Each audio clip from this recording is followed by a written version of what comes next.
தாயார் வந்து விட்டுட்டு போனதா அதற்கு சொன்னாங்க. அந்த அனஸ் இப்னு மாலிக் ரலியல்லாஹு தஆலா எப்படிப்பட்டவங்க தெரியுமா? அவங்க சொல்றாங்க, பெருமானார் ஸல்லல்லாஹு அலைஹி வஸல்லம் அவர்களுக்கு 10 ஆண்டு காலம் நான் பணிபுரிந்தேன். 10 ஆண்டு காலம் பணிபுரிந்தேன். ஒரு நாள் கூட பெருமானார் ஸல்லல்லாஹு அலைஹி வஸல்லம் சி என்று என்னிடத்தில் சொன்னதில்லை.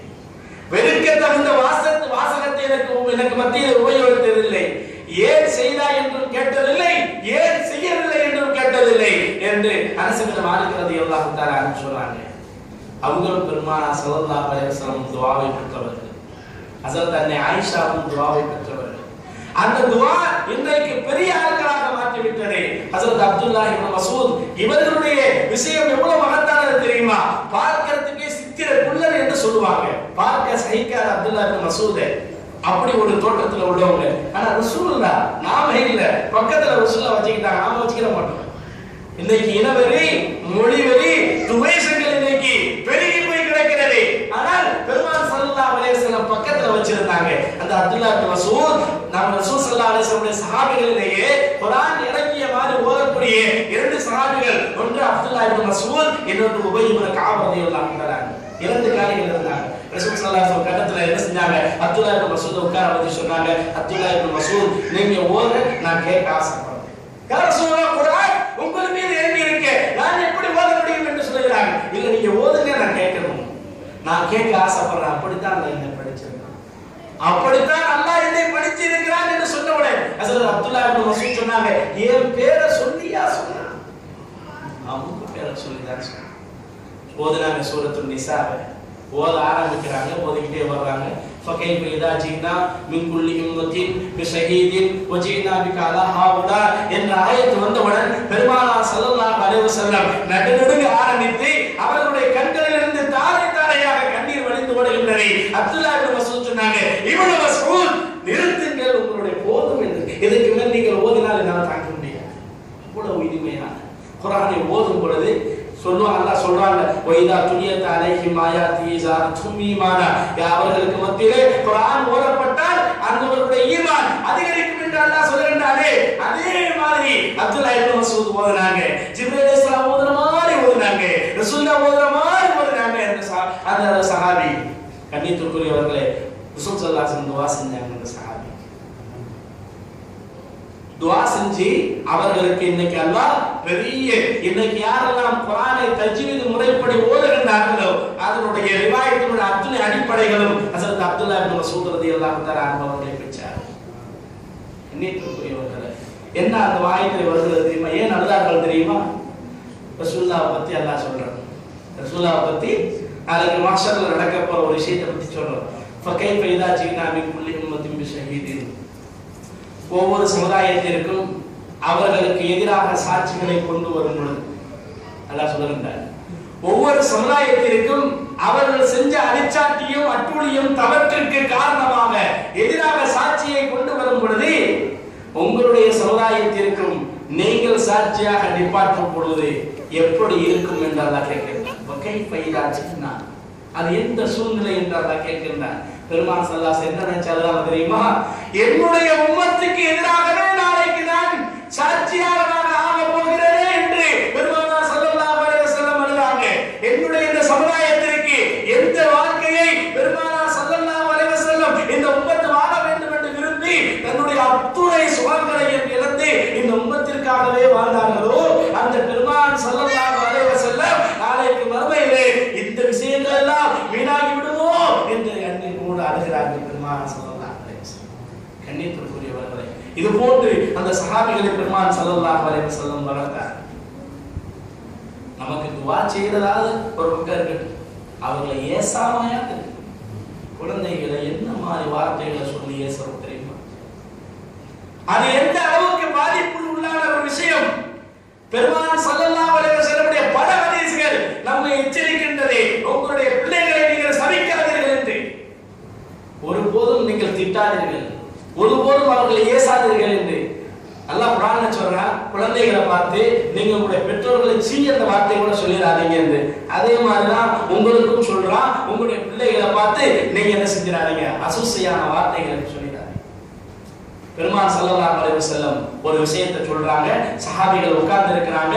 அந்த இடத்துல புகாரியில் பதிவு செய்யப்பட்ட முக்கியமான ஒரு விஷயம். பெருமானார் அதை ஒரு காலத்திலே மூசா அலைஹிஸ்ஸலாமுடைய காலத்திலே நடந்த ஒரு விஷயத்தை சொல்லி காட்டுறாங்க. ஜுரைஜ் என்று சொல்லக்கூடிய பெரிய இறைநேசர் இருந்தார். ஜுரைஜ் இப்னு ஜுரைஜ் என்று சொல்லக்கூடிய பெரிய இறைநேசர் இருந்தார். அல்லாஹ்வுக்கு அவர் பெரிய நெருக்கமானவர். அவர் கேட்டால் எல்லாமே கிடைக்கும். அந்த காலத்திலே வாழ்ந்த மக்கள் தனக்கு தேவையான விஷயங்களை அல்லாஹ்விடத்திலே பெறுவதற்கு அவரை தான் முன்மொழிந்தார்கள். ஜுரைஜே, நீங்கள் இறைவனிடத்திலே எங்களுக்காக துஆ செய்யுங்கள். மழை இல்லாமல் இருக்கிறது, மழை பெய்யட்டும். எங்களுக்கு மழை அதிகமாக இருக்கிறது, அதை நிப்பாட்ட சொல்லுங்கள். இன்றைக்கு யார் இருக்கிறார்? மலேசியால மழை பெஞ்சு வெள்ள அடிச்சு பல ஊர்களுக்கு யார் அப்படி ஒரு துவா செஞ்சு ஏற்றுக்கொள்ளக்கூடிய நபர் இன்றைக்கு அறிமுகமானவர் யார் இருக்கிறார்? யாரைன்னு சொல்ல முடியுமா? தகுதியை இழந்துட்டோம், அத்துணை தகுதியை இழந்துட்டோம். நாம தயாராக இல்லை. ரசூல் ஸல்லல்லாஹு அலைஹி வஸல்லம் வாழ்க்கை வழிமுறைப்படி வாழ்ந்தா நாம கையேந்திரத்துக்கு முன்னாடி அல்லாஹ் அதை செய்யும். இன்னைக்கு தகுதி இழந்துட்டோமா இல்லையா? துவா செய்ய முடியுமா? நான் துவா செஞ்சா அந்த வெள்ளம் நின்றுன்னு எனக்கு நம்பிக்கை வருதா? இல்லை. காரணம் ரசூல் ஸல்லல்லாஹு அலைஹி வஸல்லம் பாதையை விட்டு மாறிட்டு. இப்னு ஜுரைஜ் என்று சொல்லக்கூடிய அந்த பெரியாரை பத்தி அந்த சஹாபிகளுக்கு சொல்கிறார்கள். அலா உஅல்லிமுக்கும் இப்னு ஜுரைஜ். இப்னு ஜுரைஜை பற்றி உங்களுக்கு சொல்லி தரட்டுமா? அவர் எப்படிப்பட்டவர் தெரியுமா? அவருக்கு என்ன ஆனது தெரியுமா என்று பெருமானார் ஸல்லல்லாஹு அலைஹி வஸல்லம் சொல்லிவிட்டு சொன்னார்கள். பெரிய இறைநேசர் இப்னு ஜுரைஜ். அவர்களுக்காக வேண்டி பெரிய மாளிகையை கட்டி கொடுத்திருந்தார்கள் அந்த மக்கள். மாடத்தை உட்கார்ந்து தவம் செய்வதற்காக, அல்லாஹ்வை திக்ர் செய்வதற்காக அவருக்கு ஒரு பெரிய மாடத்தையே கட்டி கொடுத்திருந்தார்கள். புகாரியிலே வரக்கூடிய செய்தி. பெருமான் ஸல்லல்லாஹு அலைஹி வஸல்லம் சொன்னார்கள், அவருடைய நிலைமை என்னன்னு தெரியுமா? ஒரு சமயம் அவர் தொழுது கொண்டிருந்தார். ஒரு சமயம் இறைவனை வணங்கிக் கொண்டிருந்தார். வணங்கிக் கொண்டிருக்கும் பொழுது அவருடைய தாய் அவர்களை அழைக்கின்றார். பெருமான் அந்த செய்தியை சஹாபாக்களுக்கு சொல்றார். அவர் தொழுது கொண்டிருந்தார், இறைவனை வணங்கிக் கொண்டிருந்தார். வணங்குவது என்று சொன்னால் நீங்கள் நாங்கள் வணங்குவதை போன்ற அல்ல. ஒரு இறைநேசர் அல்லாஹ்விடத்திலே வணக்கத்திலே ஈடுபடும் பொழுது இடியே தலையிலே வந்து விழுந்தாலும் அவர்களுக்கு உணர்வு இருக்காது, நேரடியாக அல்லாஹ்விடத்திலே தொடர்பு இருக்கும். அப்படிப்பட்ட இறைநேசரை பற்றி ரசூல் ஸல்லல்லாஹு அலைஹி வஸல்லம் சொன்னாங்க. பின்னாடி அவங்க தாய் அழைக்கிறாங்க. அழைக்கும் போது அவருக்கு விளங்கலை. பல தடவை அழைச்சாங்க, விளங்கலை. தொழுது பிடிச்சாங்க. நேரம் அவங்க தாய் வந்தாங்க. உனக்கு அறிவில்லையா? உனக்கு அறிவில்லையா? இந்த சூழ்நிலை நாம விளங்கணும். கண்ணியத்திற்குரியவர்களே, பிள்ளைங்க என்ன செஞ்சாலும் இப்படிப்பட்ட வார்த்தையை சொல்லிடக்கூடாது. எவ்வளவு கடுமையான வார்த்தை தெரியுமா? நான் அழைச்சும் நீ கேட்கல இல்ல, நான் அழைச்சு நீ பதில் தரல இல்ல, நீ ஒரு விபச்சாரியினுடைய இட்டுக்கட்டுக்கு ஆளாகாமல் நீ இறந்து போக மாட்டாய் என்று சொல்லி அவர்களுக்கு ஒரு சாபத்தை இருக்கிறார்கள். பெருமானார் ஸல்லல்லாஹு அலைஹி வஸல்லம் சொல்லக்கூடிய செய்தி.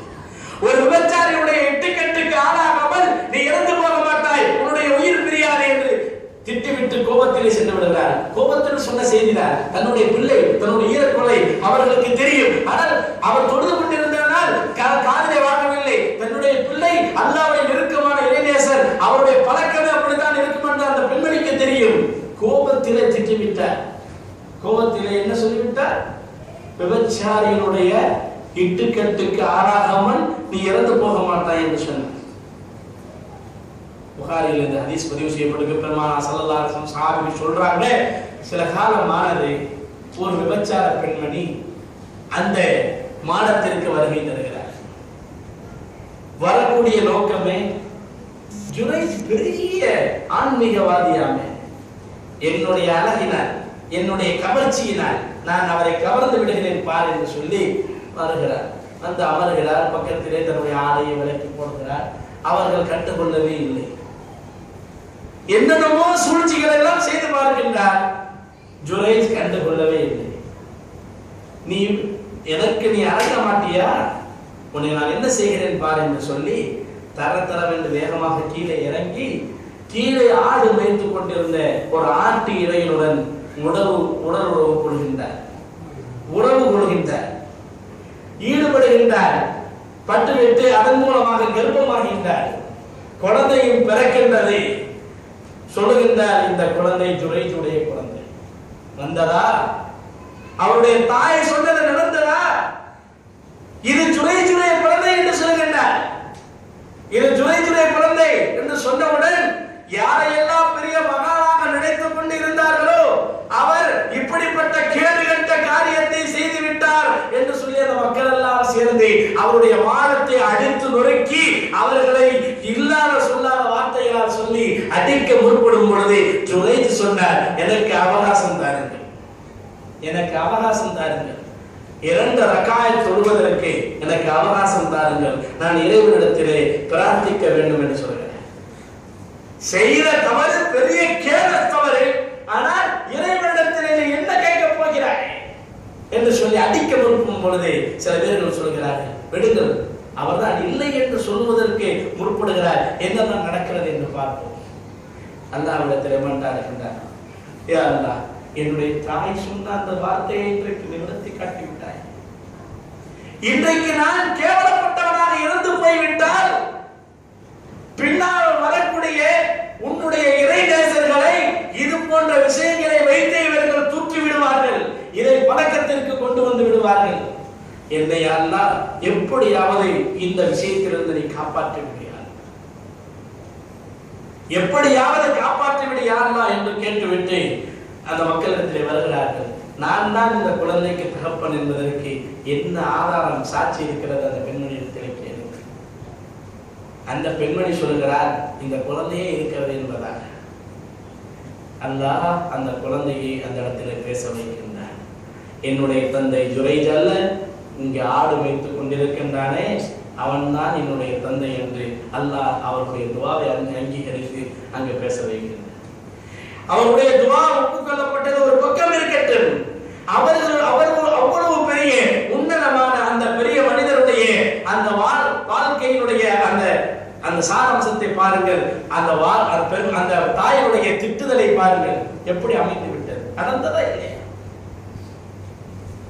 இது பெருமானார் ஸல்லல்லாஹு அலைஹி வஸல்லம் சஹாபாக்களுக்கு சொன்ன செய்தியை இமாம் புகாரி ரஹ்மத்துல்லாஹி அலைஹி பதிவு செய்து வைத்திருக்கிறார்.